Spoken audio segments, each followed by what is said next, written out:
there was a king called Janushruthi. And this Janushruthi was involved in a lot of charity work, and he was helping even his citizens in living a comfortable and peaceful life. So this Janushruthi had developed some type of confidence or arrogance that he is a very good king and he is taking care of his citizens. One day he was relaxing on top of his palace on the terrace, where he heard two swans flying above, and the two swans were conversing with each other. One swan was telling to the other one that, look there, Janushruthi is standing there, and he is so noble and he is so helpful, he is so able that he is taking care of his kingdom as well as the citizens. Then the other swan was telling, okay, he is noble, he is helpful, and because of which his aura or his radiance is spreading everywhere. But his radiance is nothing when compared to the radiance of Raikwa. Now Janushruthi heard this dialogue. He was wondering that the swans were communicating with each other, and the one swan was appreciating my radiance, but the other swan was telling that my radiance is nothing when compared to the radiance of Raikwa. Now as the swans had flied away, Janushruthi wanted to know who this Raikwa is. So next day, he sent his people around his kingdom to find out who this particular Raikwa is, whose radiance is much more than that of Janushruthi. His people went around the kingdom. They came back and told him that Raikwa is the name of a small cart puller. He was actually using a cart for his livelihood, and this Raikwa is a normal, down-to-earth man working like a laborer in the kingdom, and many times he sleeps below his cart itself, and he looks as if he is old and his body is full of some bruises.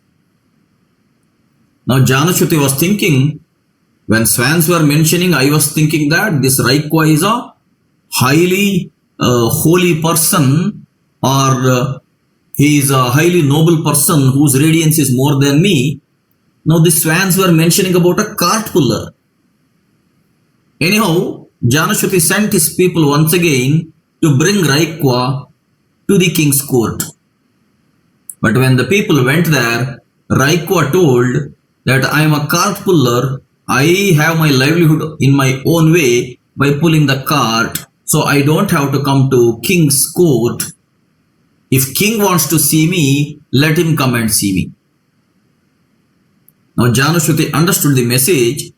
Janushruthi went all the way along with fruits and some offerings, and he went to visit Raikwa.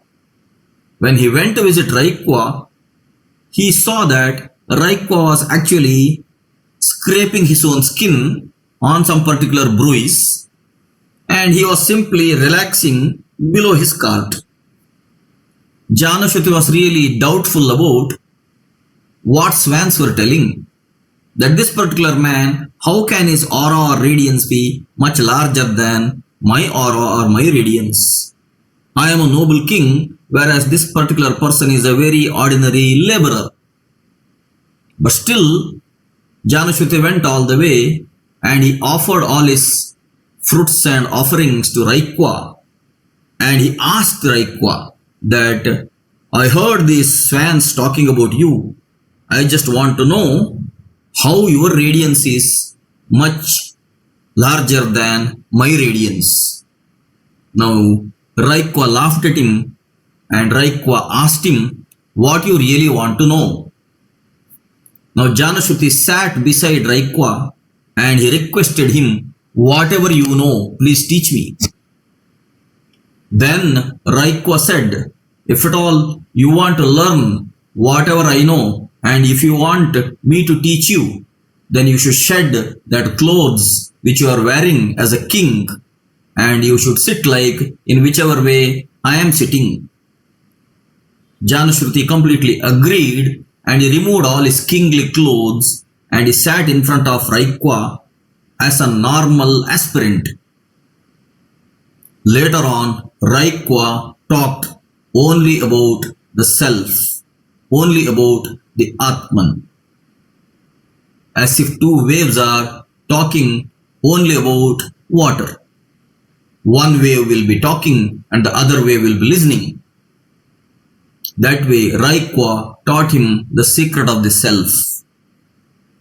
Later on, when Janushruthi understood all the secrets of the self, later on Janushruthi really admired the swans' dialogues, that swans could really see the radiance of each person. Raikwa was a self-realized person, and his radiance was much larger than that of a noble king. So that way,